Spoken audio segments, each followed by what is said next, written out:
Bonsoir à toutes et à tous. Heureux de vous retrouver pour cette nouvelle édition. Il est 22 heures. Voici les titres.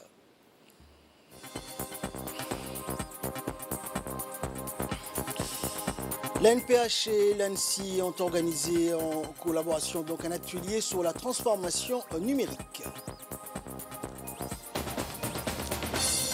Et santé concernant le virus Ebola en Ouganda, extension du confinement dans 2 districts.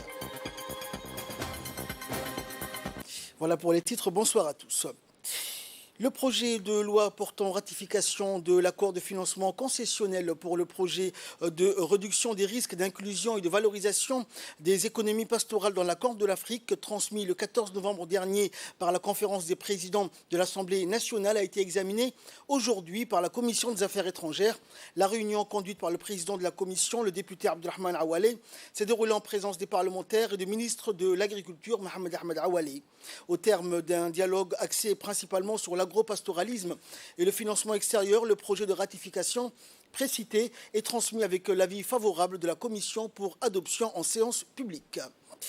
Et dans le cadre des activités de la Semaine nationale du handicap, l'Agence nationale des personnes handicapées, la NPH, en collaboration avec l'Agence nationale du système d'information de l'État, l'ANSSI, a organisé ce matin au Djibouti Palace Kempinski un atelier sur la vulgarisation et la transformation numérique au service des personnes à besoins spécifiques et des projets de la NPH. Présidé par le secrétaire général du gouvernement, Al-Miss Mohamed Abdullahi, en présence des directeurs généraux des 2 agences, avec la participation effective de nombreux cadres issus des différentes institutions étatiques et organismes onusiens résidents. En effet, la tenue de cet atelier a servi de plateforme aux agences et aux responsables des 2 agences d'accueillir le public et leur renseigner sur l'utilisation de supports et outils numériques mis à la disposition des personnes vivant avec un handicap ou des procédures à suivre, l'objectif étant d'orienter les intéressés vers la personne, le service ou la ressource la plus adaptée à sa demande. De ce fait, lors d'une projection en salle, les concepteurs de nouveaux programmes et systèmes numériques de l'ANSSI ont explicitement porté à la connaissance des participants sur les tenants et aboutissants des 2 programmes numériques mis en place au profit de l'ANPH.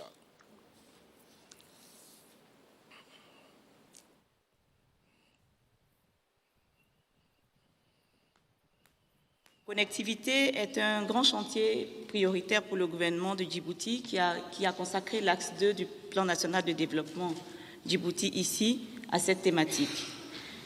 L'un des objectifs majeurs donc, de cet axe est de favoriser à la fois la connexion et l'inclusion des populations djiboutiennes, tant à l'échelle nationale qu'internationale, en créant des ponts et des synergies à travers les NTIC. Il s'agit donc d'assurer une meilleure intégration ainsi qu'une meilleure couverture des services socio-économiques au profit des populations. Et quand nous parlons de population, donc nous parlons de toutes les couches de la population, y compris les personnes vivant avec des besoins spéciaux et spécifiques. Et donc, nous devons nous assurer que l'ensemble des efforts puissent aider ces personnes à besoins spécifiques à s'adapter à cet univers numérique. Et écoutons à présent l'intervention du directeur général de l'ANSSI, Moustapha Mohamed Ismaël. L'ANPH comprend essentiellement, à ce jour, le système intégré de gestion interne de l'ANPH, le SIG ANPH, qui vous sera présenté plus tard, qui est un pro-logiciel intégrant les principales fonctionnalités de gestion interne d'une entité, quelles que soient ses missions, quelle que soit sa taille. Et le deuxième système étant le système intégré de gestion des personnes handicapées.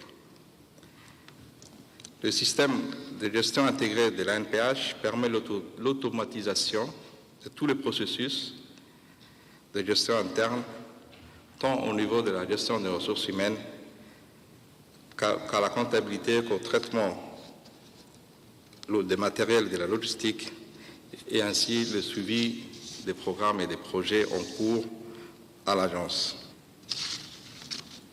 Quant au système intégré de gestion des personnes handicapées, il permet dans un premier temps l'enrôlement biométrique des personnes en situation de handicap avec la prise d'empreintes digitales, l'iris, la reconnaissance faciale et dans une deuxième phase, l'enregistrement de leur divers besoins, que ce soit sur le volet social, l'éducation, la santé et l'emploi.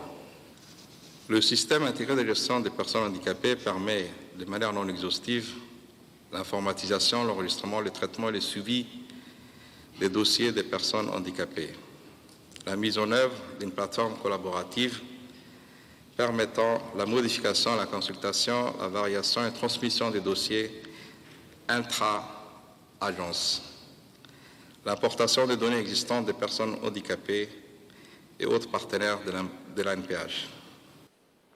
Et de son côté, le directeur général de l'ANPH, Douali Saïd Mahmoud, a présenté les perspectives et objectifs que l'agence s'est fixés donc afin d'atteindre ses objectifs en début de l'année 2023.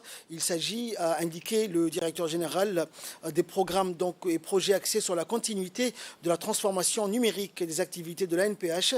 Le directeur général a fait également une annonce sur la mise en œuvre imminente d'une application mobile permettant l'inscription gratuite de toute personne handicapée dans les services de l'institution étatique. Et cet atelier a été présidé par le secrétaire général du gouvernement, Al-Miss Mohamed Abdillahi, qui a également prononcé un discours dont voici la teneur. Un immense plaisir pour moi d'être présent parmi vous, car je sais l'investissement de l'ANPH et je sais l'investissement de l'ANSSI dans la concrétisation de ce projet pour les personnes à besoins spéciaux. L'inclusion du numérique pour les personnes à besoins spéciaux est essentielle à plus d'un titre. Elle est essentielle parce que la transition numérique redéfinit le monde que nous connaissons. Elle a aboli l'espace et le temps, et jamais une révolution n'aura, en un laps de temps aussi court, transformé nos existences. Mesdames et messieurs, l'accessibilité est au cœur de notre action depuis ces dernières années. Et nous avons pris les dispositions afin de faciliter l'accès pour les personnes vulnérables aux services sociaux et aux services de base. Beaucoup a été fait et beaucoup reste encore à réaliser. Mais dans le défi de l'accessibilité qui est le nôtre, il convient de ne pas laisser se créer de nouvelles fractures, de ne pas laisser se créer un fossé qui est le fossé du numérique. Le DG de l'ANSSI a expliqué comment ces logiciels et ces progiciels fonctionneront, et je ne vais pas m'étendre davantage sur ces points-là, mais simplement sur le souci que nous avons eu de mettre les nouvelles technologies de l'information au service des personnes à besoins spéciaux à travers ces deux systèmes, et dans le but de leur offrir une prise en charge complète et un accompagnement adapté. Par ailleurs, donc, comme le soulignait également le directeur général de l'ANSSI, nous travaillons dans la perspective de rendre ce système encore plus accessible aux prestataires des services, des services sociaux de base, aux structures de santé, au ministère des Affaires sociales, à travers une application qui sera développée donc, à partir du premier trimestre de l'année 2023, afin de développer le e-mobile de cette application qui vous sera présentée. Et les activités de la 4e édition de la Semaine nationale du handicap se sont poursuivies dans les régions de l'intérieur. Après Ali Sabieh, la délégation conduite par le directeur général de l'ANPH, Douali Saïd, s'est rendue dans la région du Dikil. À leur arrivée, la délégation a été accueillie donc, par les représentants de l'administration centrale et régionale de la région. L'objectif de ce déplacement était donc de remettre des équipements et autres outils aux personnes à besoins spécifiques de cette région. Il s'agit d'importants lots donc, de matériel composé notamment de cannes blanches et de fauteuils roulants. Bref, au total, près de 70 outils conçus pour faciliter la locomotion des personnes à mobilité réduite. Pour les responsables de l'ANPH, cette opération de remise de dons de matériel aux nécessiteux sera inéluctablement l'un des moments forts des activités de cette 4e édition de la Semaine nationale du handicap, dont les travaux vont se poursuivre. C'est le fruit de travaux de longue haleine entrepris par l'ANPH et qui se sont attelés donc depuis 2 mois à commencer par l'enregistrement des cas de personnes vivant avec un handicap et résidant en République de Djibouti.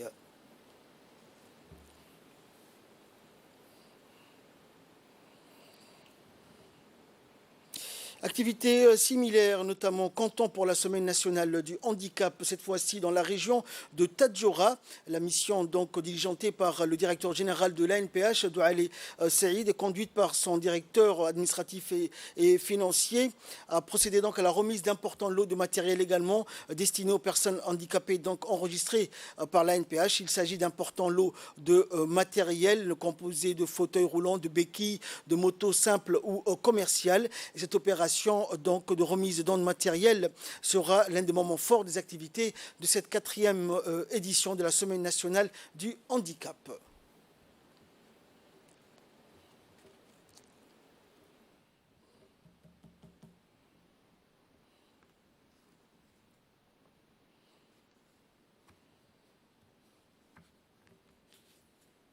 Écoutons à présent l'intervention d'un des responsables de l'agence. Nous sommes dans la région de Tadjoura. La remise officielle des équipements pour personnes handicapées. Cela fait maintenant 1 an que l'antenne régionale de Tadjoura a été inaugurée. Elle est active au quotidien. Elle reçoit les doléances des personnes handicapées. Elle traite les demandes. Elle fait également office de relais entre les personnes handicapées de la ville de Tadjoura, de la région de Tadjoura et donc des localités de Tadjoura et le siège en termes de doléances, qu'il s'agisse d'équipements, d'accès aux soins de santé à travers la carte mobilité inclusion, mais également en termes d'équipement, en termes d'insertion professionnelle. Donc c'est un relais que joue l'antenne régionale à travers le bureau ici, à laquelle le représentant, M. Kamil, est affecté ici, qui fait un bon boulot en termes de relais.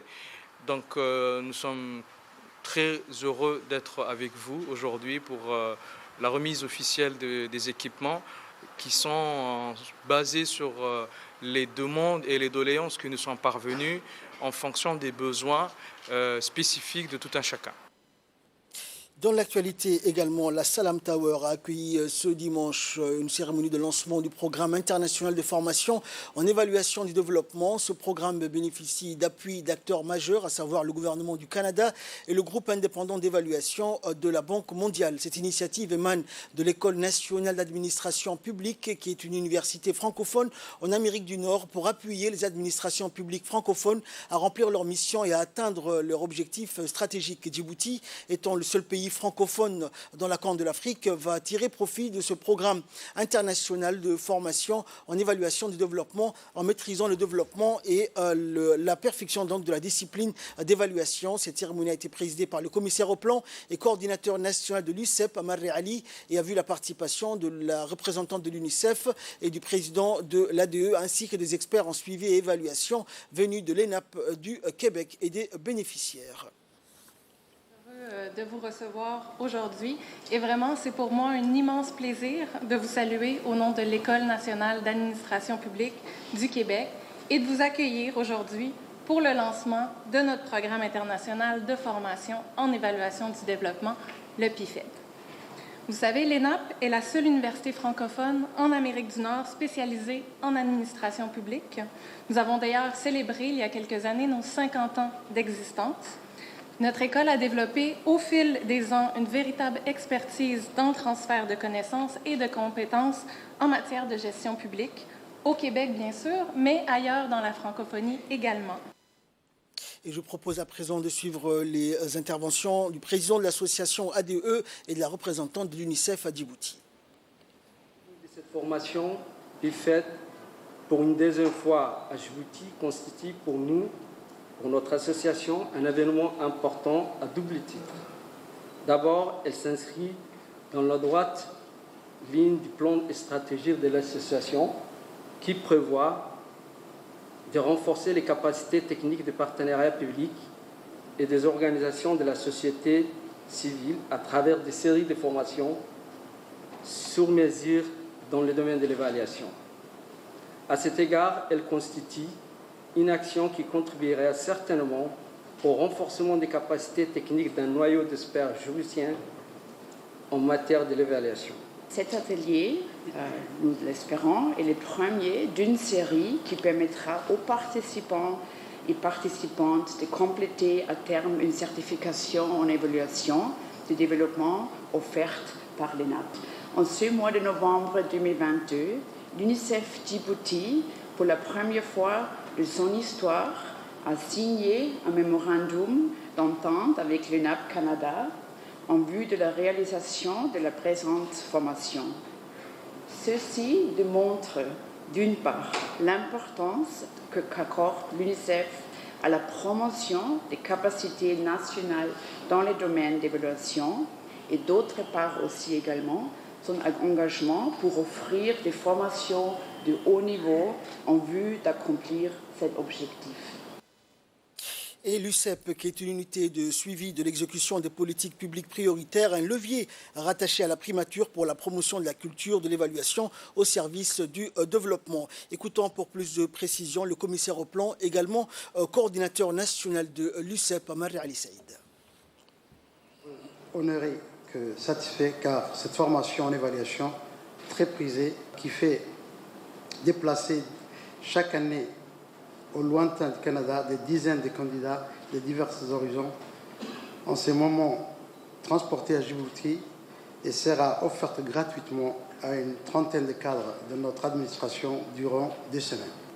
Alors, avant de continuer avec mes propos, permettez-moi d'adresser quelques remerciements à l'Association djiboutienne de l'évaluation, qui est à sa 2e organisation depuis fait dans notre pays, et qui, la persévérance et à la fois de ses membres, s'est imposée comme une association de référence en matière de suivi et évaluation sous l'échiquier national. En cela, elle constitue un partenaire sûr pour l'unité de suivi et d'évaluation des programmes publics prioritaires l'USEP, dont j'ai la charge de coordonner les activités. Des remerciements sont adressés également à l'UNICEF, qui relève son leadership de l'UNICEF en matière de partenariat et de mobilisation pour le développement de la fonction de l'évaluation en République de Djibouti. Enfin, des remerciements pour l'ENAP Canada, qui s'est donné la noble tâche d'assister et de former les évaluateurs à travers le monde. M'adressant aux cadres futurs qui vont suivre le PIFED dans les jours à venir, je dirais qu'en tirant le meilleur de cette formation, ils vont constituer une masse critique d'évaluateurs émergents dans notre pays a besoin dans tous les domaines publics. En effet, tout le monde ici présent convient qu'il n'est plus besoin de discuter de la valeur et de l'importance de l'évaluation dans le processus de la bonne gouvernance et de la gestion axée sur le résultat, qui doit être le fil conducteur de toute action publique, de tout programme et tout projet de développement. M'adressant aux formateurs, je leur demanderai de faire de leur mieux pour atteindre l'un des objectifs majeurs de cette formation, qui est de former des évaluateurs djiboutiens compétents. Dans le cadre de la clôture de la Semaine nationale de lutte contre le diabète, le colonel Waïs Omar Bourré, commandant de la garde-côte djiboutienne, a visité le centre de jeunes diabétiques de Djibouti dans la journée d'hier. Cette cérémonie qui a eu lieu au centre de jeunes diabétiques de Djibouti a été présidée par le docteur Salah Benouita, secrétaire général du ministère de la Santé. Cet événement qui a également vu la participation de beaucoup de familles et enfants diabétiques ainsi que le personnel du ministère de la Santé. Le colonel et le docteur Salah Benouita ont été accueillis par les responsables du centre et cette visite donc a permis à la délégation d'être expliqué aux officiels le rôle et les missions de cette structure en matière de lutte contre le diabète à Djibouti, rappelant que le centre du jeune diabétique est une structure du ministère de la Santé prenant en charge les enfants et les jeunes diabétiques de moins de 25 ans, une première en République de Djibouti, et rappelant que la garde-côte fait partie des institutions qui appuient le centre. Et durant cette cérémonie, les parents et les enfants ont pris la parole pour remercier le ministère de la Santé et la garde-côte djiboutienne pour leur soutien à l'égard des enfants diabétiques. La cérémonie s'est clôturée par une photo de famille.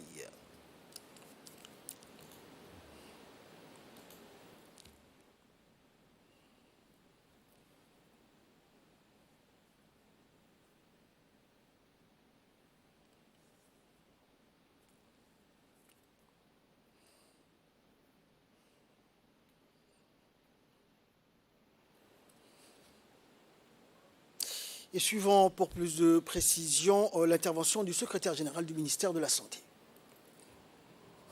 Pour vous encourager à venir dans ce centre-là, Et c'est une façon aussi de vulgariser le centre pour que toute la population soit au courant de la création de ce centre.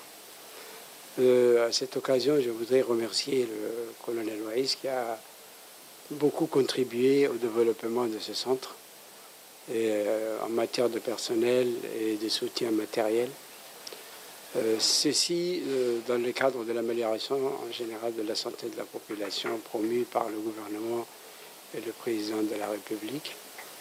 Et comme vous savez, l'éducation des enfants, c'est l'avenir du pays et l'avenir du pays doit être réservé avec un système de santé, de soins adéquat. Et ce centre contribue beaucoup. Aujourd'hui, surtout, il travaille pour la population de Djibouti-Ville et les alentours. Mais l'extension est prévue et ça va être rapide au niveau de toutes les régions.